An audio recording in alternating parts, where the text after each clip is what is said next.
ちは、七死人さん。今日の作戦行動を始める。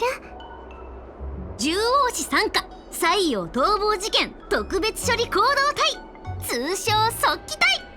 また元気に任務を遂行するぞ。おー。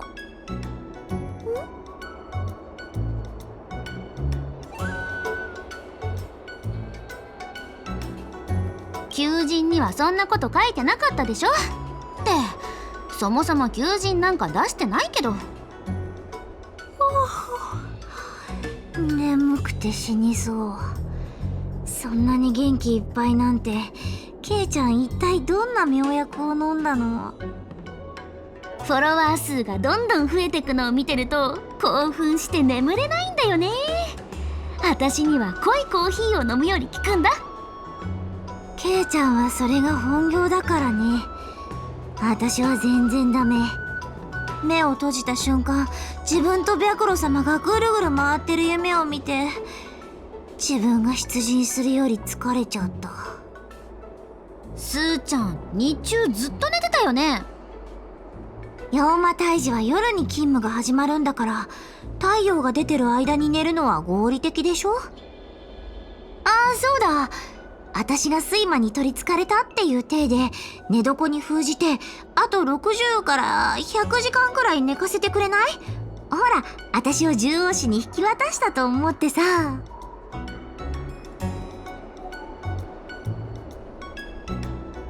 うん、あの大牧師のパイ師に取りつかれたみたい。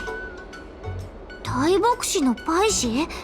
大牧師って占いをする場所じゃないの？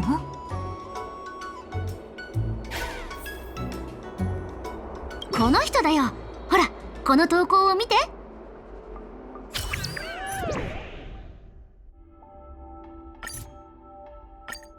私の方が真面目に仕事してるじゃん。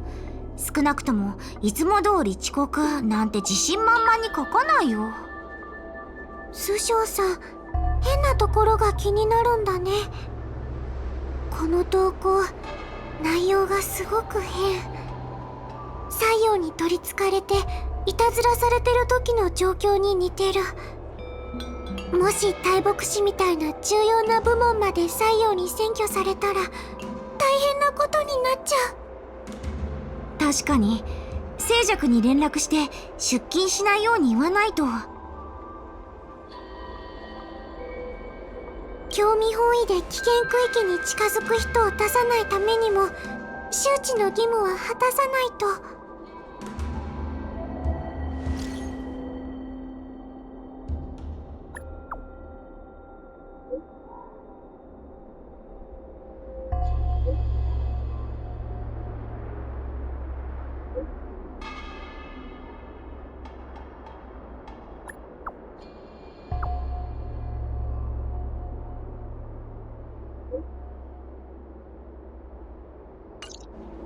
静寂ちゃんには伝えたから大牧師に行って状況を確認してみる？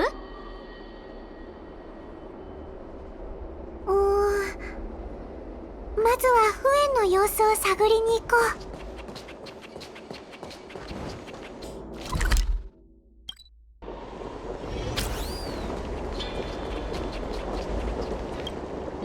う。お前たち、とろ火を封じたんだね。他の採用たちが震え、低く泣いているのを聞いた。みんなここから離れたがってる。獣王子の作戦は順調に進んでるみたいだけど、また私に会いに来たってことは、何か頼みたいことでもあるわけ？あ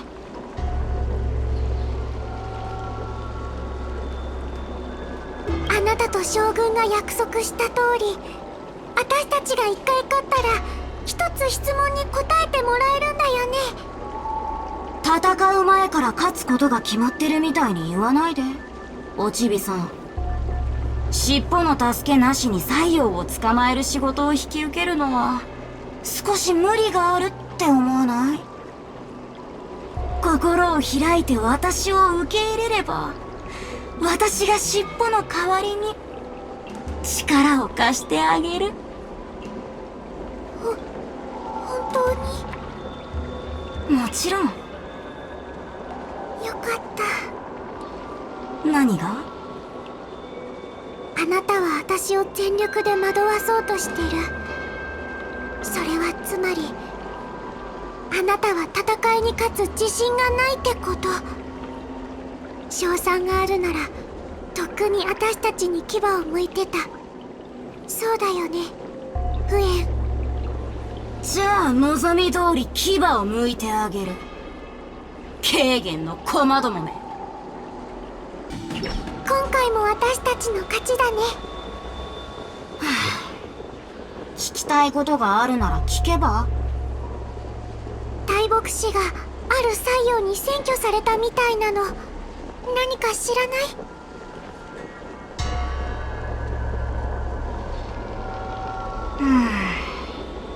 先週人が未来を探る場所に行くようなやつはサイエン以外にありえないと思う。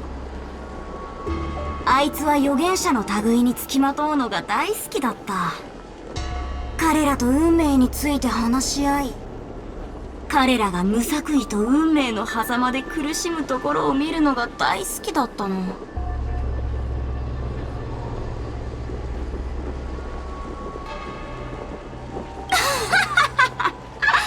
お前たち人間の頭の中にあるタンパク質の塊は計算効率が低すぎる。お前たちの運命に対する推測はただの類推と錯覚に過ぎないの。でも私たち無形目は違う。私たちが集まり共鳴して観測すれば運命は火のように鮮明に見える。戦いの時相手の行動を予測することができる。この能力は何よりも重要だから、両元の西洋の中でサイエンは過去を踏まえて見通しを立て吉凶を見極める役割を担っていた。でもサイエンは失敗の前兆を予見したのに、なぜか両元はその警告を無視したらしいよ。今回の目標は明確だね。早速出発しよう。私にサイエンのような力はないけど、おちびさん、予言してあげる。お前は遅かれ早かれ私に助けを求めることになる。楽しみだな。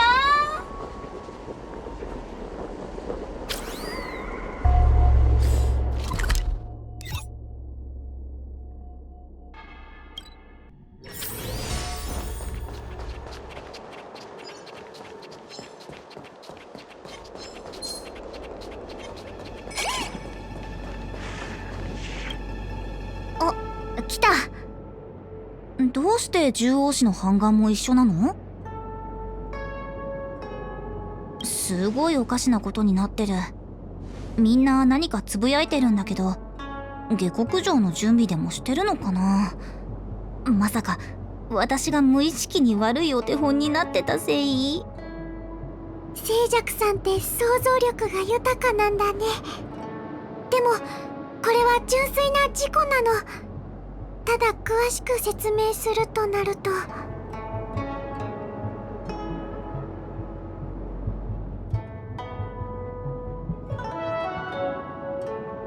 とにかく今の大牧師はすごく危険だから中に入らない方がいいってこと？そんなに劣悪な労働環境でどうやって仕事に専念しろっていうの？構造師のウェイから聞いたんだけど、彼の支部でも何かが漏れ出してるんだって。何人もの人がわけのわからないことを言い始めてすごく怖かったって。もちろん師匠から独り立ちできないことが原因かもしれないけど。じゃあ静寂さんはここで待っててね。中が危険なのにここで待ってるのは変じゃない？もしここを離れたいなら無理強いはしない。で、もしかして私たちと一緒に中に入りたいの？静寂さんは大牧師の状況を見たんだよね。私たちはそれを解決するために来たんだけど。うん、見た。けどこのまま離れたら無断欠勤になっちゃうよね。出勤してからサボるのはいいけど、無断欠勤は大木様が許してくれないからさ。それにあなたたちには大木氏に詳しい案内役が必要でしょ。ほら行こう。これどうなってるの？七死人さん、あんまり私から離れないで。ちょっと怖くて。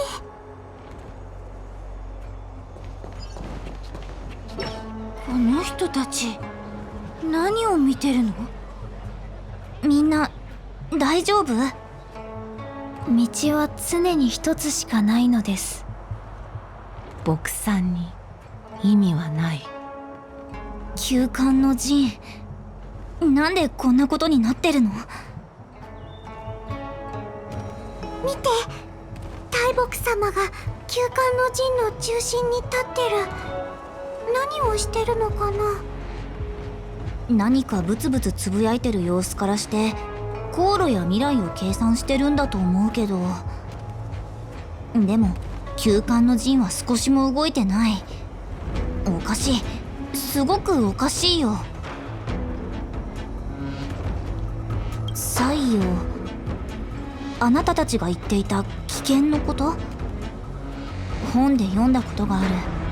変幻自在の成果のせいで人の夢や欲望を操るって。大木様はそんなものに操られてるってこと？どうすれば彼女の目を覚ませるの？同心の火鈴を鳴らしてみよう。大木様の近くで鈴を鳴らせば彼女と西洋が共有している元凶に入れるかもしれない。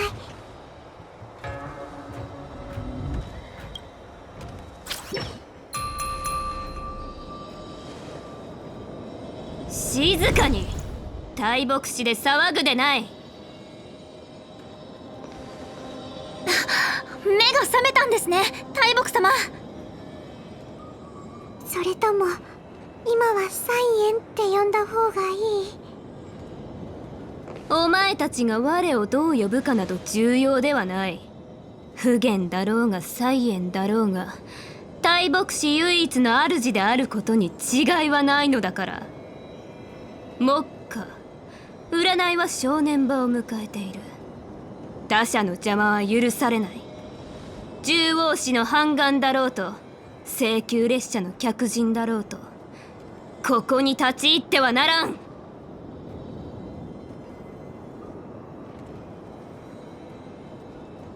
静寂、またお前か。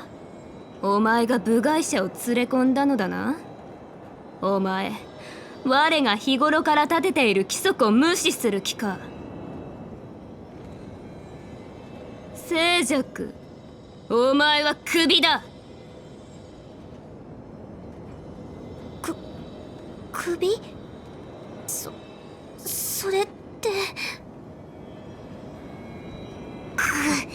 一瞬でこっちの戦力を一人減らした。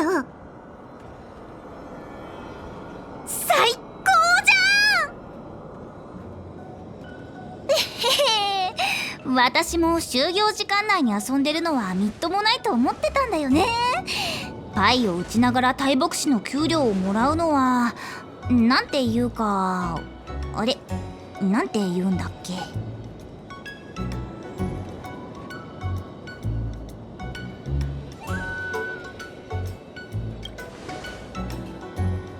何が違うかはうまく説明できないけど、その言葉は少し違うんじゃないかな。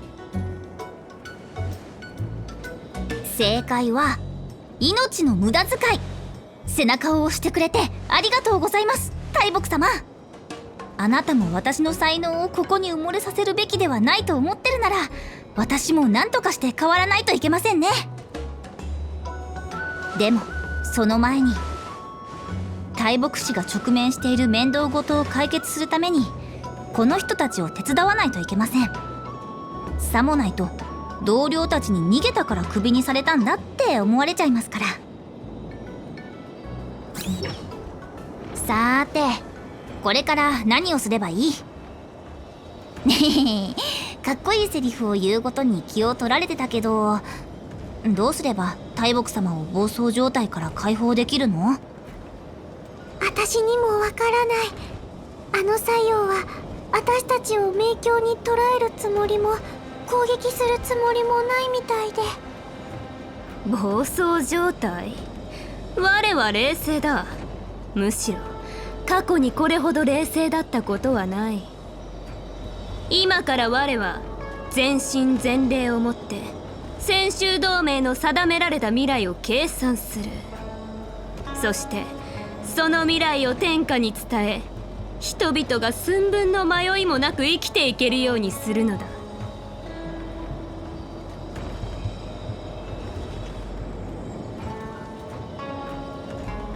お前の言いたいことはわかる。人の力は必ず自然に打ち勝つことができる。自由意志。しかしこれらは人間の脳が作り出した幻覚に過ぎない。道は初めから一つしかないのだ。お前は性格ハンターの手中にある駒の一つに過ぎない。列車に乗り誰を敵と定めどこへ行くのか。お前が心のままに下している選択はやがて運命の道で合流する支流に過ぎないのだ。泉州を助け元老を倒した今回の旅でお前は深く実感したのではないか。全ての結果は幕の背後に隠れている奴隷によって脚本にされていると。例えば今お前にできる選択はバットを振りかざして我に向かってくる。大声で我に無駄な論駁をする。何も言わずに黙り込むしかないだろう。ちょっと、彼女の言葉に騙されないで。きっと他の選択肢だってあるんだから。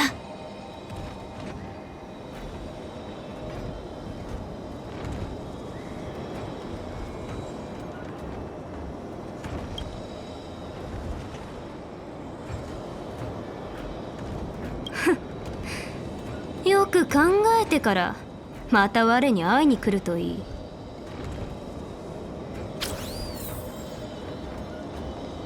これらの取るに足らない選択では必然を変えることはできない。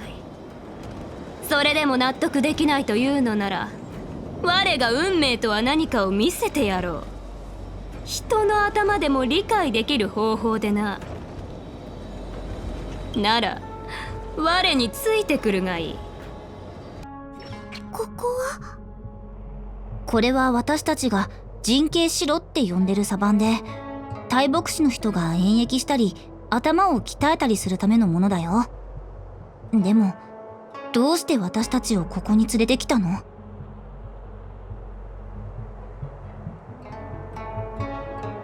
そうだ、聞け。この小さな迷路に機構を入れ命令を下すと、機構は命令通りに道を見つけ出口へ向かう。これは運命の中にいる人間に似ていると思わないか？だが我にはお前の答えがわかる。人は機械じゃない。あるいは世界に道は一つだけじゃないだろう。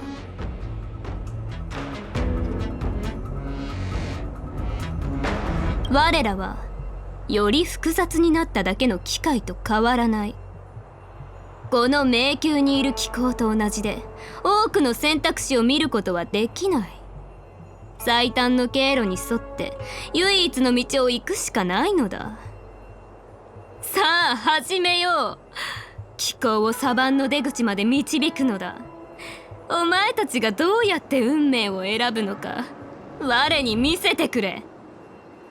なんか西洋の調子に乗せられてる気がする。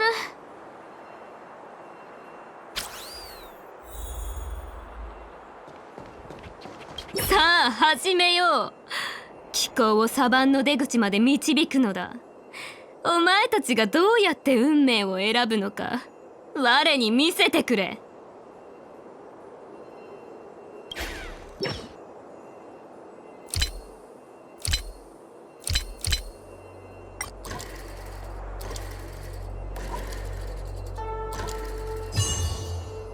テスト解けた。よろしい。お前たちの選択は方眼で見た通りだった。分かっただろう。この問題には最初から答えが一つしか存在しないと。まるで運命の道が一つしかないようにな。その通り。誰かに作られた問題にとって正解以外の選択肢は何の意味もない間違いでしかない。でも宇宙は誰かのゲームじゃない。私たちのために問題や回答を用意してくれる人もいない。宇宙に唯一の解なんて存在しないの。その中にいる私たちはどんなことだってできる。同じ日の仕事でも書庫に隠れて本を読んだり、誰か探してパイを打ったりできる。それが自由ってものでしょ。そんなだらしないことをこんな堂々と言えちゃうなんて一理あるように思えてきた。大牧師の牧者って教養があるんだね。スーちゃん、しっかりして。サボりの採用に洗脳されちゃってるよ。静寂よ、お前にとって人生には無限の選択肢があるように見えるのかもしれない。それはお前がする全ての選択がお前の毎日と同じように無意味で虚しいものだからだ。しかし我にとって選択は全く異なる結果をもたらすだろはあ、本当に大牧様らしい人情味のない発言だね。我は泉州ラフの大牧として重い責任を負っている。日々複雑に絡まった運命の糸を整えなければこの巨漢を守ることなどできぬ。一見魅力的な分かれ道でもその先を見ると踏み入れたら最後永遠に戻れない深淵が広がっていることがある。いくつかの小道は演繹できないほどの暗闇に入り込んでいる。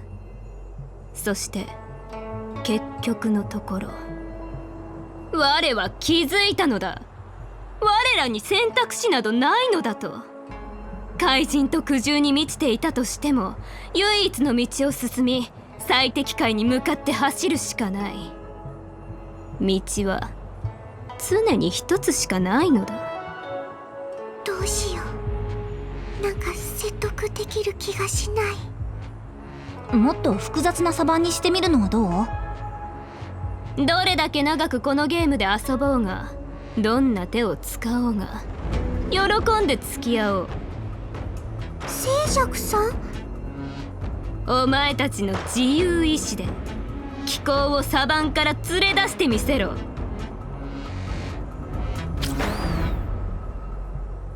さあ始めよう。気候をサバンの出口まで導くのだ。お前たちがどうやって運命を選ぶのか我に見せてくれ。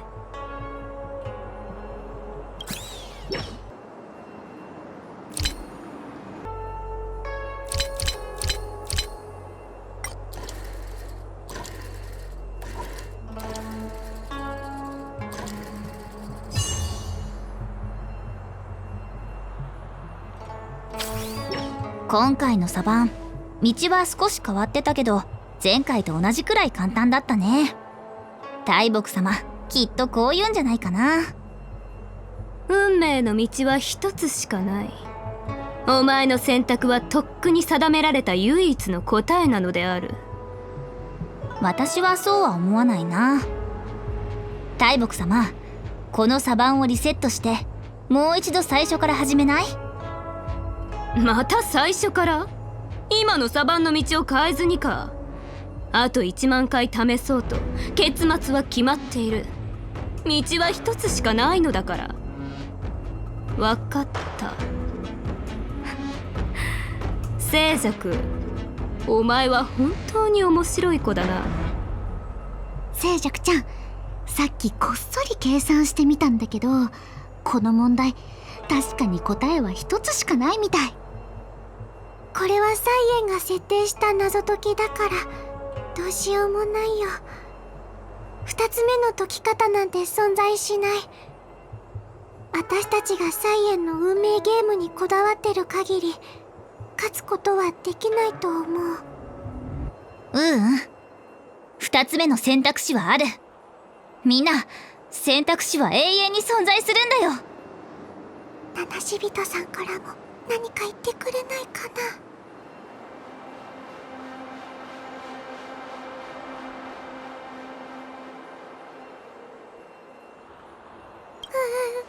そういう意味じゃなかったのに。始めるのか？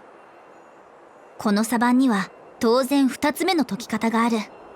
今から私の考えを言うから、みんな手伝ってくれるよね。静寂さんがどうやって問題を解くかはわからないけど、半眼として何としてでも使命を果たさないと。静寂ちゃん、私も手伝うよ。何か妙案を思いついたんだよね。静寂が私たちのことを使ってくれる限り手伝うよ。そんなに人手は必要ないから2人だけで大丈夫。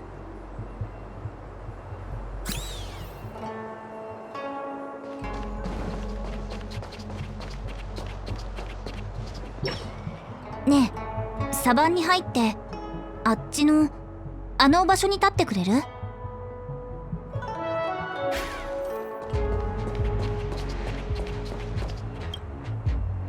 ハンガンさんは反対側のその位置に立ってもらえるかな。震えないようにね。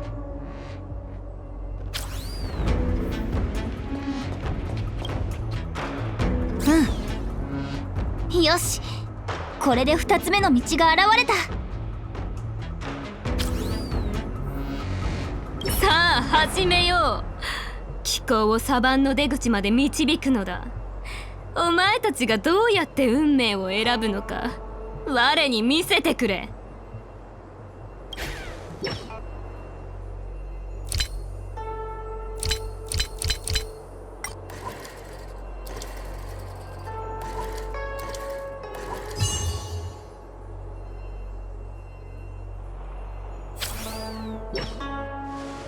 これが2つ目の回で2つ目の選択肢。私はこのサバンに異なる答えを作り出した。大木様、問題を作れるのはあなただけじゃない。そして運命の道を進むのも私一人だけじゃない。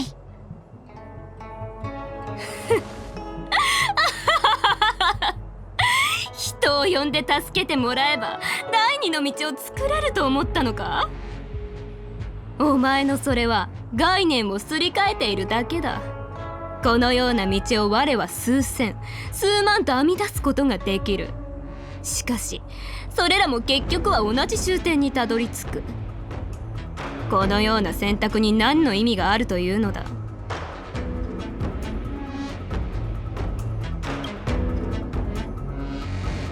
そうそう、ヨーマ、あなたは人間のことを全然分かってない。宇宙はね、パイを打つテーブルの上にある美玉パイと同じなの。C パイが終わった時にはほとんど勝敗が決まってる。テーブルの上にどんなパイを打つのか、灰山にどんなパイが残ってるのか、隣の人はどんなパイを持ってるのか、そういうのは全部計算できる。でも計算だけじゃ味気ないでしょ。臨機応変に対応して兵が攻めてくれば小で防ぎ、紆余曲折を経て結末にたどり着く。少しの計算と少しの未知、そして少しの制御不能な要素が美玉パイを、生活の面白さを構成している。目の前の対局が必ず負けるからって私の選択は無意味なものになるの？そんなことない。だって選択そのものに意味があるんだから。私が少しでも面目を保てる負け方ができるよう選択を続けるように、大木様も目標のために彼女の選択を下してる。さっき言ってたよね。大木は日々複雑に絡まった運命の糸をきれいに整えなければこの巨漢を守ることはできないって。宇宙なんて敗者しかいない対局の中で、彼女は千秋ラフを1秒でも前に進ませるために、絶えず選択して、絶えずあがいてるの。大木様は私の中で最高のパイ師なんだ。大木様みたいな人なら、運命は定められてるなんて惑わしに、理由もなく思い悩んだりしないと思う。西洋、あなたは人間の醍醐味を知らない。運命は定められているなんて幻覚にとらわれているから、未来を見る人に自分と同じ苦痛を味わわせたいだけ。なあ、あなたってば本当に人間のことを何も分かってないね。動揺するな不言。我を拒むな。こんな小娘のたわごとに騙されるんじゃない。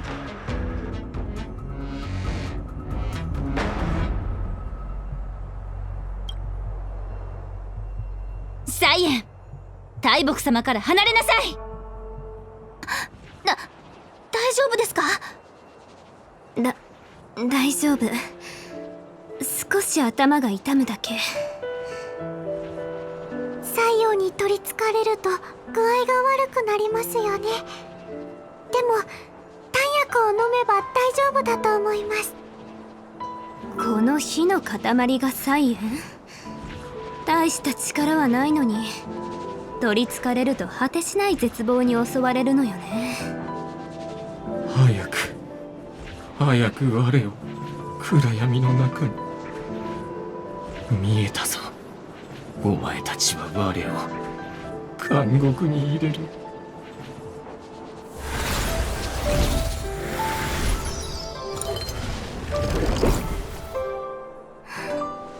静寂、助けてくれてありがとう。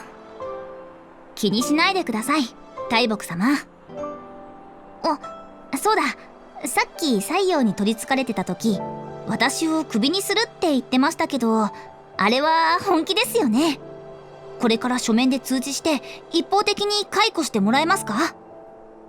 私が大牧師で適当に過ごしてきた年数を考えれば、かなりの額の賠償がもらえるはずだよね。それを元手にパイソーを開いて、従業員も何人か雇って、そこで出た利益で暮らして、働かなくてもいい生活を始めるんだ。さっきの静寂と同じ人間だとは思えない。さっきは随分適当なことを言っていたようだけど、残念ながら一言も覚えてないわ。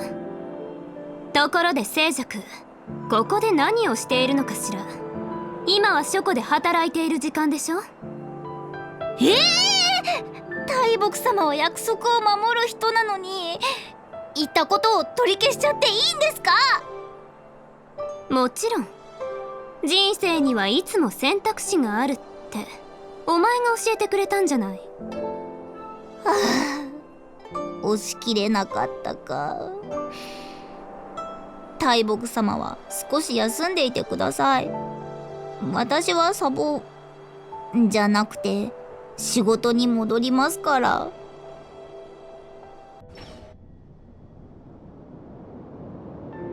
バカみたいなことばかりしでかして面目丸つぶれね。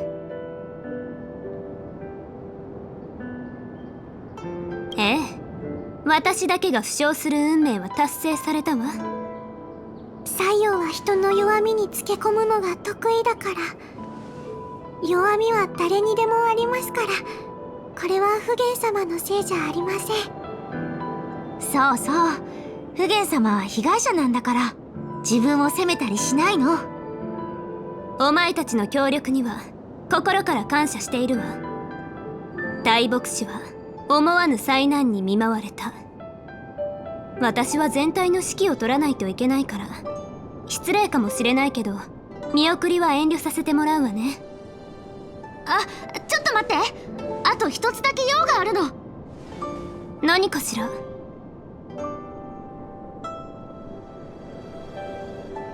大木が西洋に取りつかれたという話が広まるのは良くないのね。分かった。名前と身分だけ伏せてくれれば、お前たちがどう改変しようと構わないわ。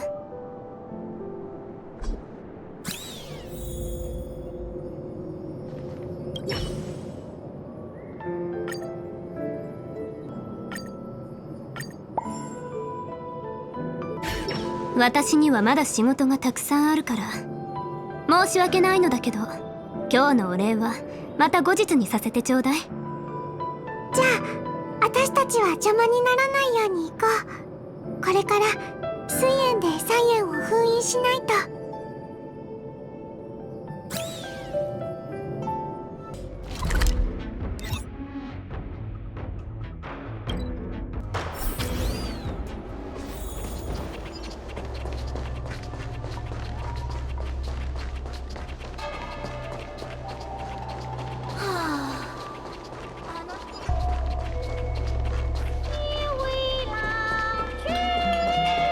逃げているサイエンを捕らえるために我々は西洋であっ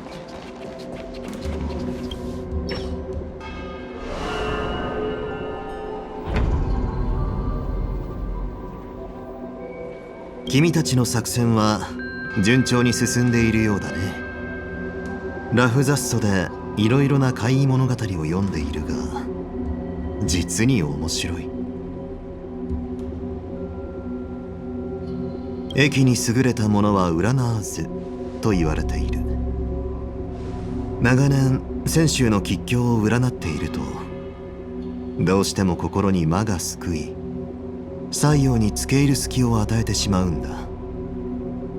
幸い君たちの助けもあって普賢殿は今回の災難を乗り越えることができた。君は講談を聞いたり玄儀を見たりするのは好きか？講談にしろ玄儀にしろ、全ての物語の結末は決まっている。だからといってその物語を楽しむことを放棄したりはしないだろう。人生と運命も同じ道理だ。結末が決まっていようがいまいが、経験する価値はある。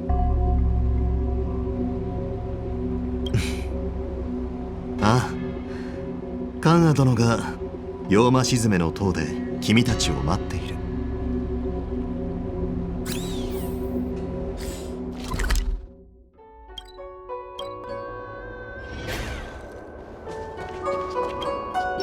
みんな獣王氏を代表して大牧師の災いを収め大きな手柄を立てたこと、私も誇らしく思う。この件は獣王に報告してちゃんと表彰してもらうから。ありがとうございます、カンア様。今回は静寂さんの助けがあったのでスムーズにサイエンを倒せました。まさか普賢様のような正確に先を見通せる人まで西洋に惑わされるなんて。とはいえ私も彼女の苦悩は理解できる。私たちはそれぞれ見えない道を寸分たがわず進んでいるから。半眼は獣王の指示に従って命令を遂行するけど、その意味を教えてくれる人はいない。それは大牧様も同じ。どんなに残酷で恐ろしい選択を予見したとしても、それがラフの人々のためになるものなら、彼女はそれを選ばなければならない。もしかしたらその方策は遠い将来を見越したもので正しいのかもしれないけど、私たちは生身の人間、選択をする過程で苦痛を感じてしまうものなの。カンアさん、ごめんなさい、ぼんやりしてた。ずっと書類仕事をしてたから少し疲れてるのかも。今日の要件は済んだから、みんなゆっくり休んでね。今日のところは解散しよう。カンアさんも無理しないでね。やっと寝床に戻れる。じゃあね。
一休みしよっか。スマホのバイブもオフにしよう。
こんにちは。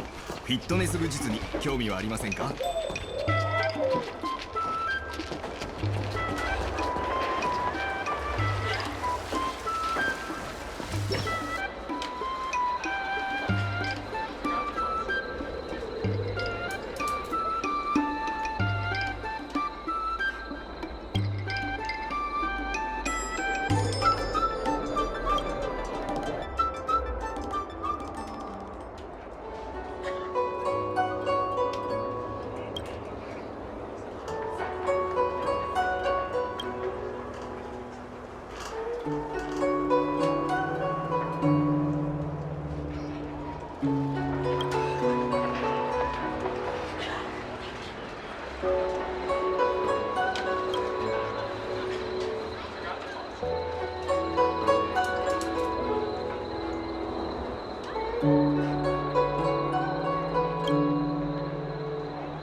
First time hearing this song.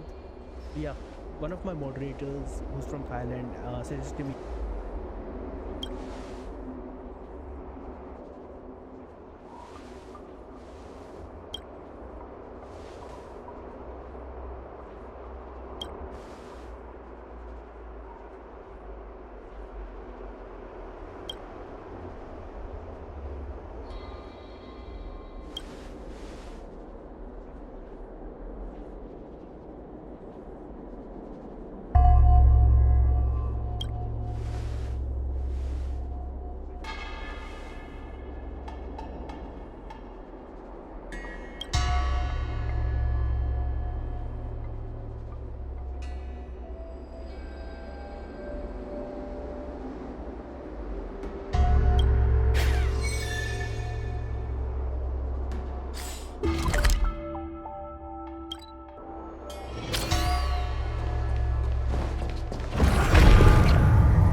こうやって探すのは効率が悪い気がする。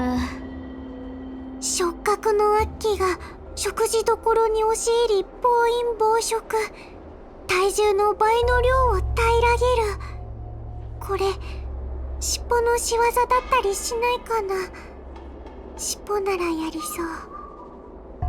これは単に食い逃げで捕まった人が言い訳してるだけだと思う。じゃあこれは怖い怪異事件発生。7日で複数の珍借人が最悪に見舞われる。前にホラー原戯を見てた時、尻尾が一番大事なところで私を脅かしてきたのを思い出して。これはただのいたずらじゃないかな。あるいはこれをネタにして原戯の売り上げを伸ばそうとしてるのかも。ファフォってばもう何時間もラフ雑草に張り付いて、ちょっとでも怪しい事件を見つけると私たちにこれって尻尾かなって聞いてくるんだよ。尻尾も大忙しだよね。どんな悪事も尻尾に関連づけられるんだから。尻尾はまだいるって私の直感が言ってるの。でも本当にいるならなんで私に会いに来てくれないんだろう。そうだね。何年も一緒にいたんだから少しくらいフォフォのことも思い出すだろうし、離れるにしたってお別れを言いに戻ってくると思う。でも尻尾がいなくなったとしてもフォフォがすごい半眼であることに変わりはないよ。それは今回の作戦行動でも証明されてるでしょ。ありがとうケーナイフンさん。そんなに褒められると恥ずかしい。だってみんなの助けがなかったら。この数日みんなと一緒に行動して少しずつ自信を持てるようになったけど、つい尻尾がいた頃のことを思い出しちゃうの。あの頃の私は役立たずの臆病者で、何かあったらすぐに隠れていた。でも尻尾はいつも私を罵りながら問題の解決を手伝ってくれた。私のお兄ちゃんみたい。はあ、まさに悪縁だね。あ、みんな見て。なに尻尾を見つけたの？あ、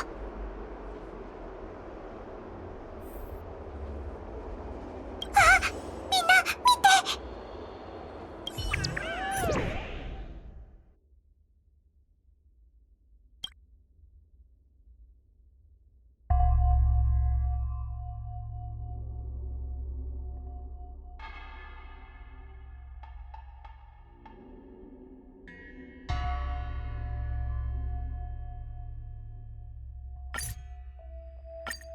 これ尻尾の仕業なの？尻尾かどうかは置いといて、これは絶対に西洋の仕業だよ。早く行こう。遅れたら面倒なことになる。みんな気をつけて。今回はすごく攻撃的な西洋かもしれない。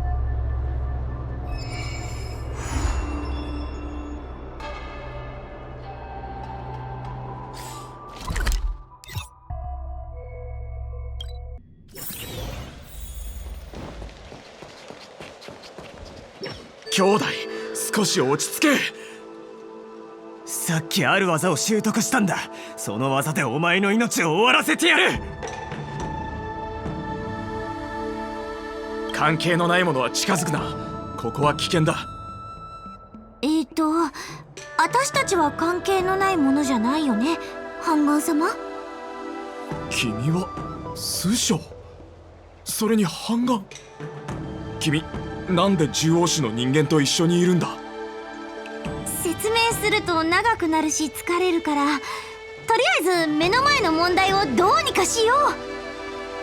運気軍の兵士さん、この場は獣王士が引き継ぐから協力してもらってもいい？わかった。でも手加減はしてくれよな。わかってる。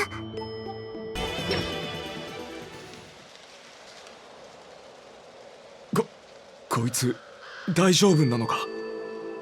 命の危険はないはずだけど、手足が痙攣したり会話が成り立たなかったりするのは抜け出せない妄想にとらわれてるからだと思う。力を根こそぎ取られたような気分だ。大丈夫。いくつか質問に答えてほしいの。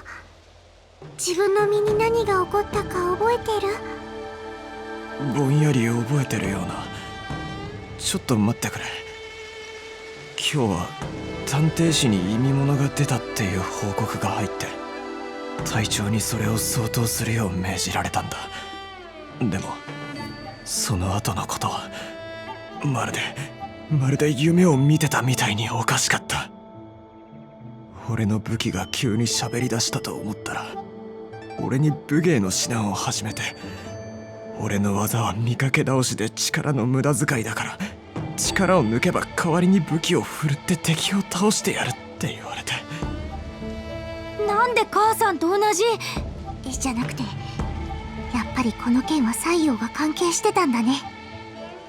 それで指示に従ったら、信じられないことに自分の実力が上がったように感じたんだ。でも武器が言うには、俺の資質はあまりにお粗末らしい。あいつはもう一人弟子を取って自分の技を思い切り輝かせるって言ってた。その時になってやっとそばに剣を吐いた子供がいて、俺を見つめていることに気がついたんだ。ラフなら小さい頃から武芸を習ってる子供も少なくないけど、剣を履いて歩き回ってる子供って、私たちの考えてる人じゃないといいんだけど。今ならはっきりわかる。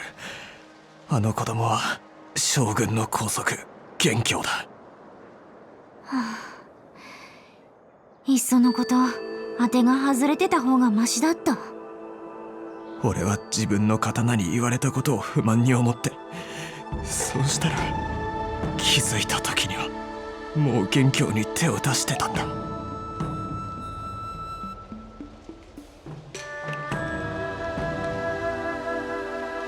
ちょっと、この人に怪我がないか聞く方が先じゃない？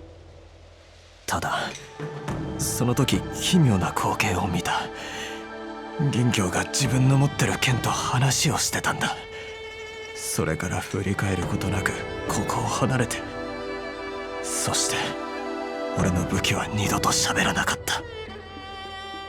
まずい。彼のことは俺に任せて、君たちは早く追うんだ。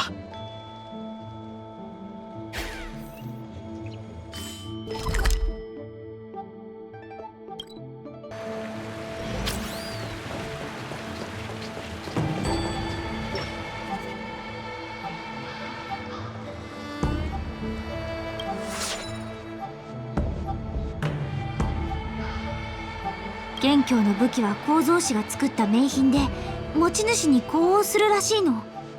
持ち主の一挙手一投足に宝剣は魂を持ったように応じて、決してそばを離れないんだって。もしかしたら元凶は何か危険な目にあったのかも。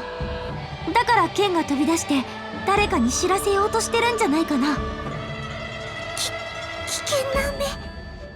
師匠さん、怖いこと言わないで。あの天才少年の剣の腕があれば、彼を傷つけられる妖魔なんていないと思うし。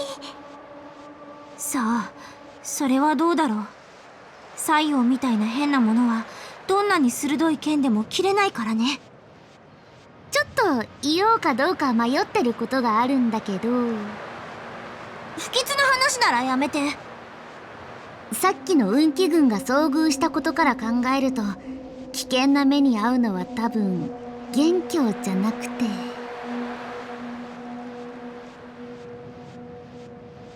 そういうこと。この剣の後を追おう。どっちにしても事態が深刻化する前に元気くんを見つけないと。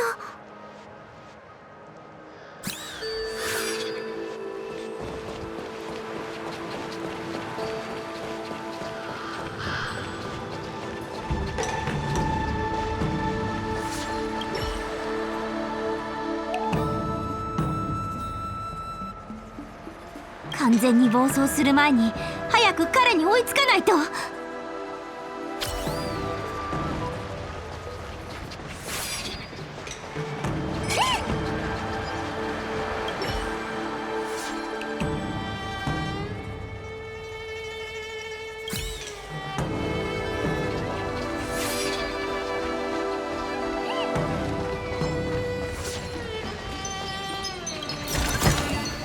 真面目に働けば報いはあるものだね。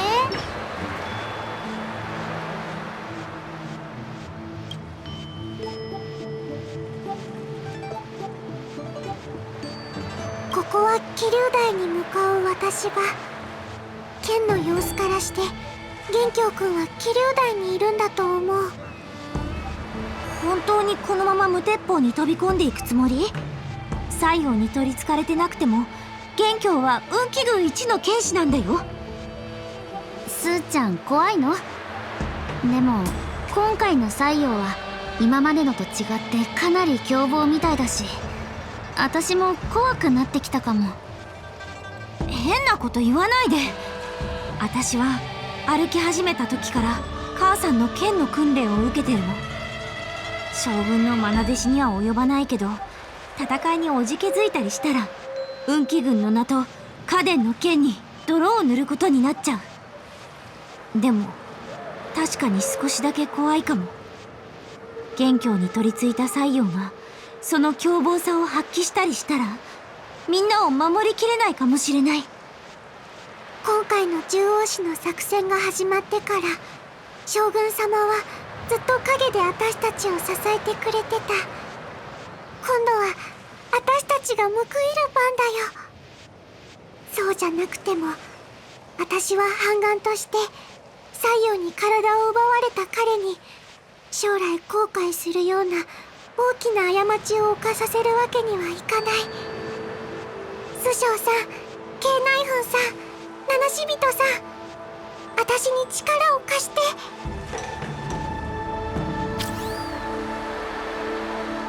今元凶くんは気流台にいる。七死人さん、行こう。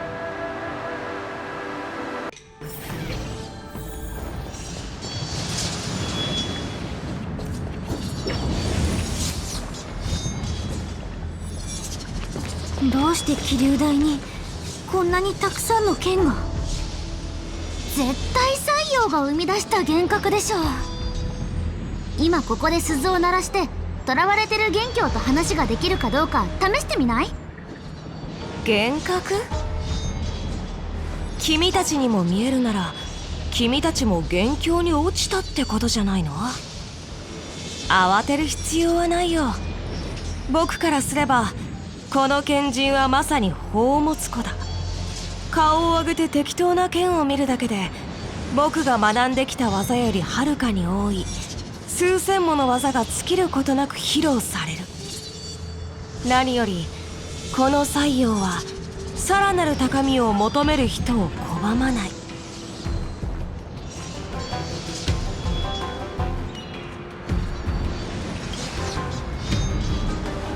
分かってる。ここは西洋の力によって作られた心臓なんだよね。将軍から獣王氏の作戦行動に協力するよう言われてるんだ。だから君たちの事情も多少は知ってる。この天外の鬼火に善悪はない。まるで鏡のようなもので人間自身の心が澄んでいれば惑わされることもない。例えば今の僕には雑念がなくこの剣人に強くなる可能性を見出した。そうだよね、陽虚先生。陽虚？その西洋は陽虚って名前なの？そう、陽虚先生は僕の剣術の穴を見つけどうやったら上達できるかを教えてくれると約束してくれた。だから僕は陽巨先生をここに連れてきたんだ。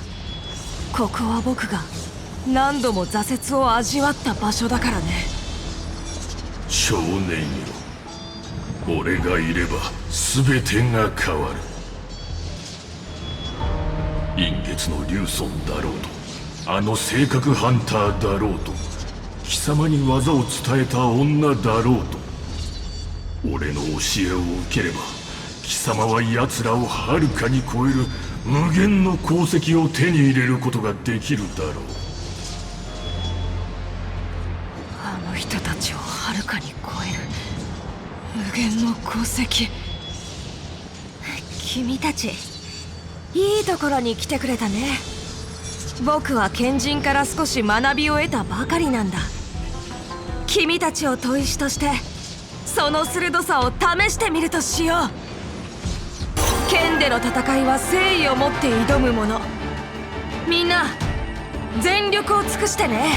早く目を覚まして。あんたとは戦いたくないの。これは僕のわがままだって分かってる。でもやっぱり僕と手合わせしてよ。君たちの技は本当に粗雑だね。このまま続けても意味がない。ならなぜ奴らを切らない？この人たちを切る？今のはただの練習試合だと思ってたんだけど。勝者は生き、敗者は死ぬ。戦場の法則は宇宙の法則と同じだ。剣術は勝利の芸術であり、勝利した剣だけが受け継がれ、敗北した剣はあればかに埋もれる。でも俺を拒んでいるのか。それは無意味な慈悲だ。その雑念を捨てられないのなら貴様に進歩はない。剣を上げろ。勝者は生き、敗者は死ぬ。何偉そうに憲法の優劣を語ってるの。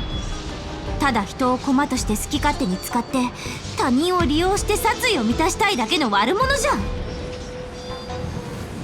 私が持ってる剣遠剣は代々家に伝わってきたものなんだけど、私にこれを渡した時、母さんは剣を折ってもかとし志奪うべからずって言ってたんだよね。それから私はずっとその言葉の意味を考えてた。今やっとその意味が分かった。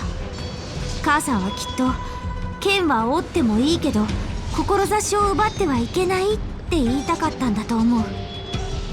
謙虚、さっきの戦いの勝敗はまだついてないよ。このまま続けても意味がないなんて定説一方的に言わないでよね。この小娘の闘志は実に熱い。彼女は頑として戦うと言ってるが、少年、答えるのか？僕引いたりなんかしない。師匠さん、これは運気軍同士の問題だよ。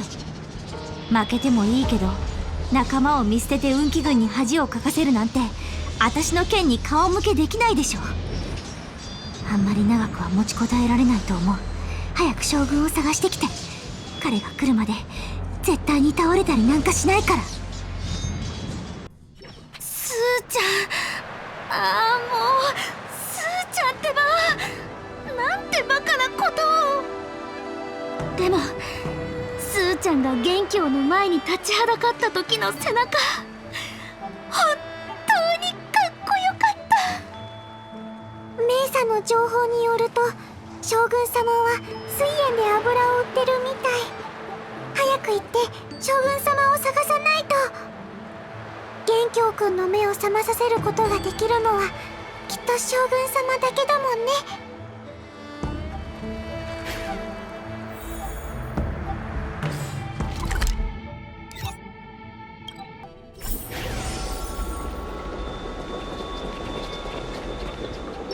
おや、そんなに焦った様子で一体どうしたんだ？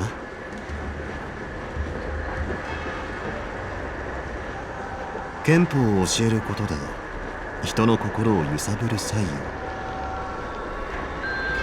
私に代わって教えてくれるのなら助かるが、その妖魔は勝ち負けへのこだわりが強いようだから元凶の手には余るだろう。では将軍様、すぐに出発できますか？遅くなったら師匠さんが。ああ、分かっている。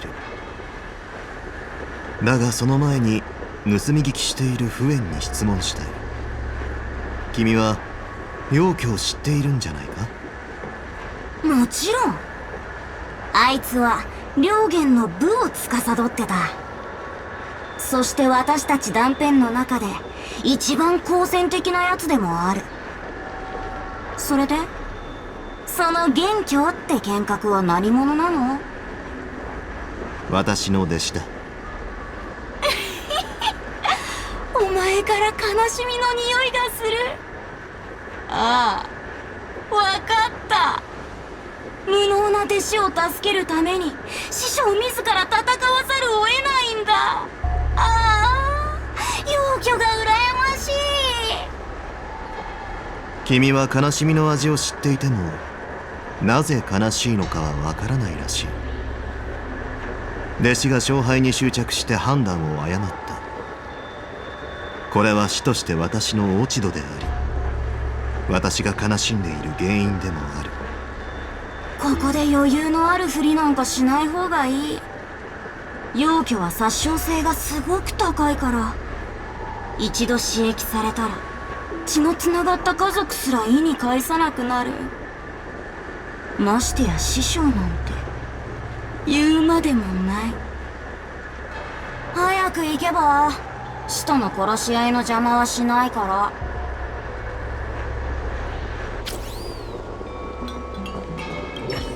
桐生台で師匠が待っている。さあ行こう。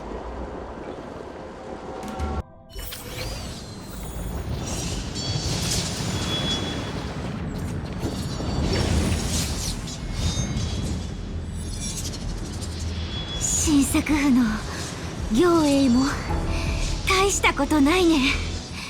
私なんて一撃で倒されちゃうと思ってたんだけどな。まさかまだ持ちこたえてるなんて。私って自分が思ってるほど弱くなかったんだね。少年、貴様はためらっている。ずっとためらっているぞ。これほど実力差のある剣士を相手に貴様は一体どれだけの時間をかけている？貴様には剣士としてのプライドがないのか？この桐生台での敗北を再演するつもりなのか？早く小娘を切れ。血だけが剣についた恥辱を注ぐことができる。彼は切ったりしない。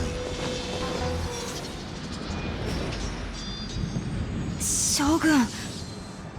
少年よ、貴様に剣を教えた者が来たぞ。こいつの指導のもと貴様は失敗したことこそなかったが、最近になり人生で初めての挫折を味わった。そして貴様の剣術に対する自信は大きく揺らいだ。貴様はこいつに失望されることを恐れ、こいつが望むような人間にはなれないのではないかと心配している。さあ、こいつに俺が教えた技を披露するのだ。きっと貴様の成長を喜んでくれるだろう。こいつに教えてやれ。次の一撃で泉州のために勝利をつかみ取るとな。僕はこの一振りで。元凶は私に何かを証明するために剣を抜いたりはしない。私は彼を信じている。彼が必ず勝つことを信じているのではなく、いつの日か彼が勝ち負けの概念から抜け出し、自分が剣を振るう真の理由を見つけられると信じているんだ。その理由は楽しいからでも、人を救いたいからでも、敵を殺したいからでもいい。その理由は彼自身が見つけるべきものであり、何人も彼に教えることはできない。今の彼はその最初の一歩を踏み出したんだ。将軍、僕は勝ち負けの概念からの脱却。それは死者と負け犬を慰める言葉に過ぎない。桐生台で惨敗した時のことを思い出せ。死の淵をさまよう感覚を想像してみろ。あの時性格ハンターの剣が貴様の体を貫いていたら、貴様はここに立って勝敗の意義を考える機会さえなかったのだぞ。今こそ己の限界を超え、全ての枷を打ち砕く時だ。死に貴様を縛り付けようとする将軍に向かって剣を抜くのだ。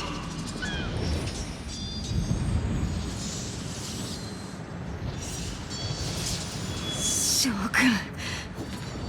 どうか剣術を披露させてほしい。ここで挑戦を申し込みたいんだ。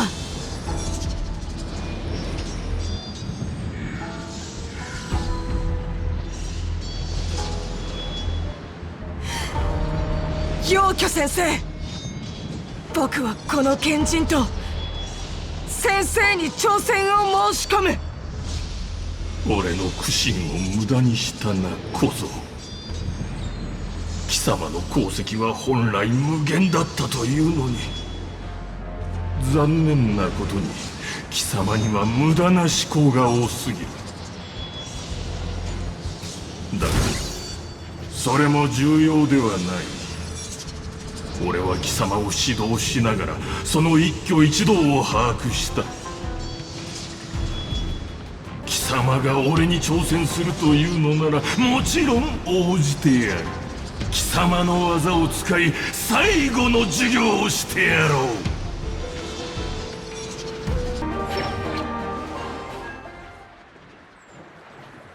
この一撃、運は僕に味方したみたいだね。実にいい。貴様の勝ちだ。なんとか無事に終わったね。こいつをひょうたんの中に収めないと。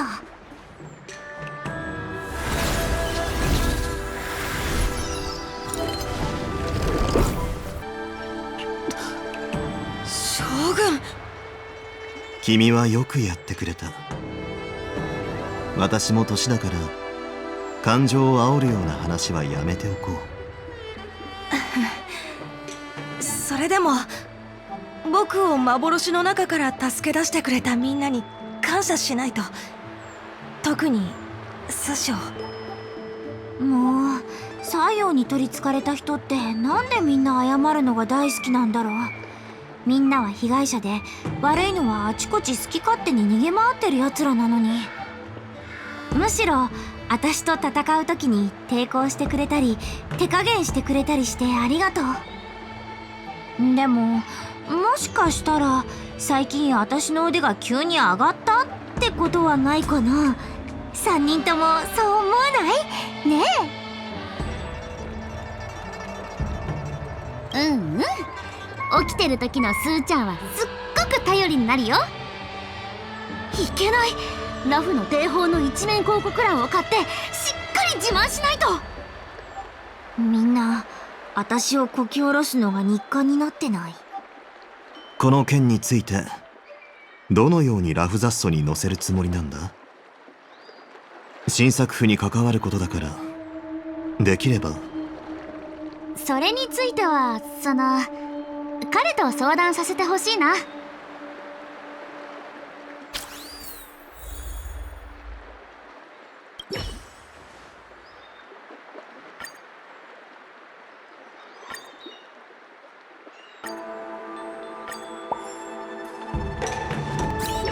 れでみんなは大丈夫？二人とも僕のために事実を隠してくれてありがとう。本当に反省してる。全部無事に終わったわけだし。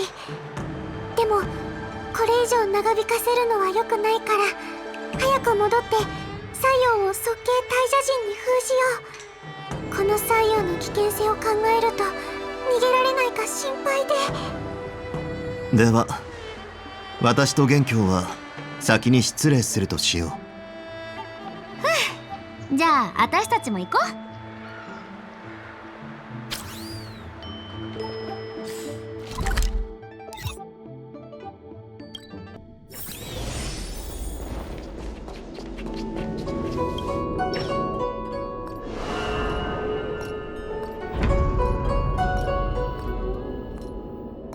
本当に危険だらけの戦いだったけど、師匠さんがいてくれてよかった。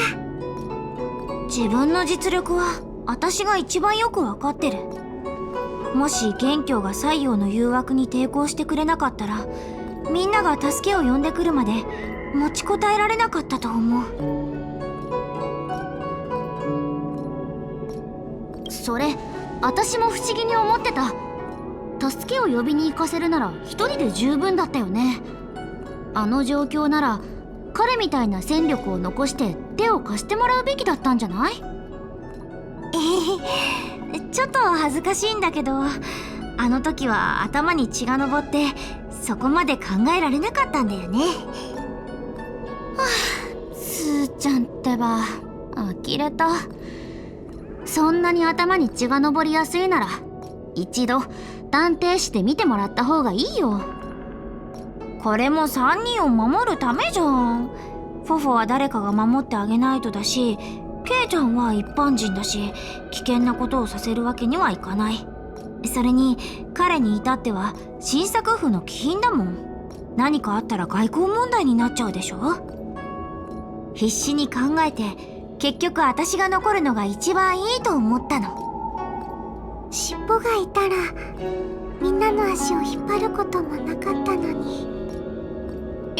今のは聞かなかったことにして、フォフォ。私が適当に言ったことなんか気にしなくていいから。師匠さんのせいじゃない。ただ尻尾がいなくなってから私みたいな普通の人間がいつまで獣王師の仕事を続けられるのかなってずっと考えてたの。悩むのはやめる。明日はもっと危険な任務があるかもしれない。みんなしっかり休んでね。